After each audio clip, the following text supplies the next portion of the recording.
All right, guys, today is a video that we filmed a few years ago that I think is the best one that we ever did on wrist angles.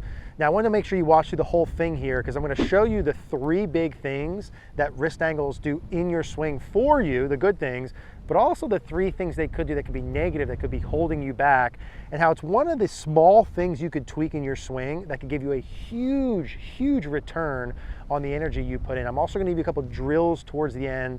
So again, make sure you watch through the entire thing. After you get done, leave me a comment down below. Let me know what you think. So the holy grail of the golf swing, right? What is it? What is the most important thing that we can do? What do the better players do that average players don't do as well, that maybe beginner players don't do at all? And that is wrist angles. And let me explain three things that the wrist angles control, and then how you can implement these pretty quickly to be able to see immediate differences in your ball flight pattern. So the first thing I want to talk about wrist angles is what they control. So when we say wrist angles with our right wrist and left wrist, let's kind of simplify it and say they work back and forth this way. So your wrist could work back or forward, right? So this would be extension of the trail wrist, flexion of the trail wrist, flexion like you're doing, like you're flexing your like a forearm, and then you're extending this way. Okay, so we have flexion, extension. Don't get caught up in the terms. We'll talk these through as we go. And then they can go up or down, right? So they can hinge up, they can unhinge down. We'll keep it that simple. Back, forth, up, down. Now, those motions control everything with the club face, the dynamic loft, and the shaft angle that I just gave you all three of them. So what it controls, right, the wrist angles, it controls the direction the club face points, open, closed, to the right or to the left. It controls the loft of the club, so you can de-loft it with the handle more forward or add loft with the handle back. And it controls, this is the biggest one everyone misses, is it controls the angle that the shaft is on, shallow, steep. Okay, that's huge. So if the wrist angles control the club face angle, if the wrist angles control the dynamic loft, and if the wrist angles control the shaft angle, that might be something that you want to get correct, right, and know about. Now, here's the cool thing. Not only do the wrist angles control the club face, dynamic loft, and shaft angle at impact, they control it at setup, they control it during the takeaway, the backswing, transition, downswing, impact, like we said, follow through. So at every point in the swing, the wrist angles you have control everything. Let's talk about this. Open versus closed club face, right? So if I put this little pointer guy on here, or gal, or whatever, if this is going to point straight to the right or to the left, is in large part due to my wrist angles. So let's just look at the flexion extension part. I could bend them back or forward. So when I make a backswing, let's talk left wrist. If I flex my left wrist, or bow it, right? At any point in my swing, that's going to make my club face more closed and de-lofted. That's true at setup, that's true in the takeaway, that's true at the top, that's true coming down, that's true at impact, that's true in the follow through. Left wrist bowed more, club face more closed. So just with that little piece of information, if you're someone who hits the ball and struggles hitting it to the right, or your face is too open, or you slice or fade or any of those things, and you've got a club face open problem, right away you can start to fix that by adding more bow to your left wrist at any point in the swing.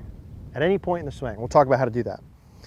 My right wrist does the same thing, right? If I'm holding the club, if my left wrist bows, my right wrist bends back or extends, right? So as my left wrist bows, my right wrist bends back. So the same thing holds true. If I want to make the face more closed, I would increase the amount I bend my right wrist back. Guess where that applies? You guessed it, everywhere. Takeaway, backswing, top of backswing, transition, here in impact. So if you notice your face is open wherever, or someone says, hey, your club face is open during the takeaway, boom, left wrist more flat, right wrist more bent back would change that, wherever. That's the club face angle. Now with club face goes loft or dynamic loft. So if I look at the same pointer guy, and that could go more up towards the sky, so that would be adding loft, right? If the shaft goes back, that would add loft. We can see that on there, hopefully. If I push the handle forward, that would take loft off. right? So how do I hit my irons farther? Why do the pros hit their 8 irons like we hit our 6 irons? Because they take that 8 iron and they turn it into, well, that doesn't make sense. They took a 6 iron though. They take a 6 iron and they turn it into an 8 iron by having the shaft forward, by taking loft off. That's compression, right? Ball flying off the club face. Now with my wrist angles, how would I do that? Well, watch me adding loft. I push the handle back. What happened to my left wrist? It got cupped, right? The opposite of bow. What happened to my right wrist? It got flat. Now what happens if I want to take loft off? Now I would bow my left wrist or flatten it, and now my right wrist starts to bend back. Do you see the difference between those two? So that's what adds loft. This is good for like flop shot only. But how many of us look like this at impact? Left wrist cup, right wrist here. So that's face open, too much loft. There's de-lofted. And that holds true there. That holds true in my takeaway. That holds true at the top, downswing, and into impact. And the last part, before we talk about how to actually like practice any of this stuff, is the shaft angle. So the shaft angle by wrist angles, right? So when I go to the top, let's look at, we'll look at both hands individually. So left hand. If my left wrist cups here, that's gonna make the shaft more vertical. More vertical. If I bow my left wrist, that makes the shaft more shallow, horizontal. Now that's true in transition. That's the easy example, right? Cup it, extend it. We don't want this shaft. Flatten it, the shaft also shallows. But that's also true from here. We always look at swinging from the inside of the ball. Well, if I cup my left wrist, here's flat. If I cup it, the club goes up and out. Up and out, right? If I bow it, the club goes down and in. Where do we want to swing to the ball from? Down and in. How do we do that? Left wrist more bow. If I'm holding on to the club with 2 hands, those same things apply with my right wrist. Right wrist bent back makes the club go more inside. Good for the downswing, maybe not the backswing. Good for the downswing. Right wrist more flat, the shaft goes out too much. I mean, this is a huge problem with a lot of the members that I work with on CogornoGolf.com, is the right wrist gets too flat too early. So they have no shaft lean from face on, and the shaft is kicked out too far. And I say, hey, right wrist bent back more. Now I'm swinging from inside. The face is more square, and I can get more shaft length. So it changes the angle of the shaft in transition. It changes me swinging from inside. If I wanted to have the most shallow shaft, swing the most from the inside with the most square club face, my right wrist during the downswing would be the most bent back. I would be increasing how much I bend back my right wrist in transition. Or my left wrist would be bowing the most in transition. Flatten the shaft, swing from inside. From the top all the way to impact. So if your face is too open, of course we got grip, there's other things here, but if your face is too open, you want to look at wrist angles to fix that. So if I'm a golfer who hits it to the right, the first thing I would do is I would, with my lead hand, you could use either one, do my lead hand, hey, let me feel like I bow my wrist more to make it go less to the right or more to the left. Okay, I don't care about hitting it perfect, but I want to hit it less to the right. So I'd take my grip on here, feeling left hand, and I'm gonna say, I'm gonna bow it more. Okay, I'm gonna bow this wrist more. Now, in the beginning, I don't care so much when I'm doing it. I don't really care so much how I'm doing it or how much. Just let me start the process. So, okay, on the first one, I'm gonna feel it more in my takeaway. I'm gonna start bowing my left wrist in the takeaway. Let's do that once. And I'm gonna hit a ball. And now I hit that about 20 yards left of normal. Now, if I'm someone who hits it to the right, I'm thrilled with that outcome. Thrilled with that.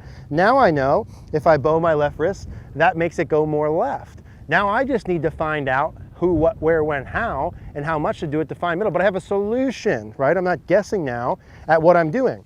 I might from there then say, hey, okay, well, I kind of don't like it during the takeaway. I'm gonna try it a little more during my late backswing. Okay, cool. So I'm gonna take my left wrist and I'm gonna bow it more in the second half of my backswing. And I'm gonna look for the ball to go more left and less right. Beautiful, right? But Eric, that ball went 20 yards left of my target. Exactly. Tee up another one, let's do the same thing. You gotta change your ball flight, right? Opposites. So, hey, maybe I do it in the backswing, I don't like that. I do it in transition. You get the point, right? I'm gonna do it a little more here, do a little more. You can do it whenever, however much you want to get the desired ball flight. But I don't like left-hand feels, no problem. I can do my right hand. I can feel like I bend my right wrist back whenever. Started early, but I thought that's gonna go inside. Well, it might. Keep an eye on it, right, from down the line. I can do it up here. I can do it in transition to change the ball flight pattern. Left wrist bowed is your friend all the time. Right wrist bent back, your buddy all the time. Left wrist cupped, not good, really ever. Okay, if you've got a really strong grip, yes, but let's assume no. Right wrist too flat too soon, not good ever. And again, that's gonna change your shaft piece. So if I'm looking at this and I'm saying, all right, club face square to closed, less loft, shallower shaft, I want all those things. So I'm gonna work on my left wrist and my right wrist. Okay, I'm gonna use my hands, I'm gonna educate my hands, and I'm gonna hit balls. I'm not gonna worry about, hey, wait a minute, this might be too much timing, I wanna use my arms and hands and learn how to do this, and learn when I feel bow what the ball does. The more you do that, the lower and less to the right it should go. And then you just have to correspond where and when you do it. So that's what the left wrist and the right wrist do. There's all kind of tips and tricks, right? Little quick things you can do. Like one of the things a lot of our members really like is the tee drill. This is one that I learned from Andrew Rice, and we did a video on maybe a year or two ago called One Simple Trick for Perfect Wrist Angles. And it was all about putting this tee. I saw Andrew do this like a decade ago, just a quick video, and I was like, oh, this is brilliant. You put the tee in your glove, kind of in the side like your logo, and you use it as an indicator for your wrist angles. So when I take my setup, you notice the tee's pointed towards the target. Now when I make my backswing, the more I bow my left wrist, the more the tee points away from the target. The more I cup my wrist, the more it points towards the target. Not all the way, but about halfway. So I want to feel like the tee points away from the target during the backswing, more away from it in transition, and then down towards the ground as I work in. That would be a nice little like how to do this piece. So tee away from the target, down towards the ground. In fact, now as I'm just doing this now, I love this again. Right, this is such a simple little drill. Tee away, down towards the ground. Let's just do one with that. Tee away, down towards the ground. And now that's a piece, like I over exaggerate, that's probably about a 30-yard hook to the left. But again, like I love that if I normally hit it too far to the right, because now I have a solution to a problem and I can find middle ground with it. So that's the wrist angles. This is how I would look at that. I would always recommend you use video, okay, but don't be afraid to fix your problem by exaggerating the opposite. If you guys have any questions, as always, leave a comment down below. Hey guys, thanks for watching today's video. If you like the video, do us a favor, click that like button down below, click the notification bell, subscribe, comment. The more action we get in the videos, the more YouTube likes that. Really helps us out, spread our videos to be able to help more golfers. We really appreciate that. If you did like this style video, we'll include a screen or a card here on the screen for another YouTube style video on this topic. If you want to check out cogornogolf.com, you'll see that logo. You can click that. That'll take you right there. We'd love to see you there.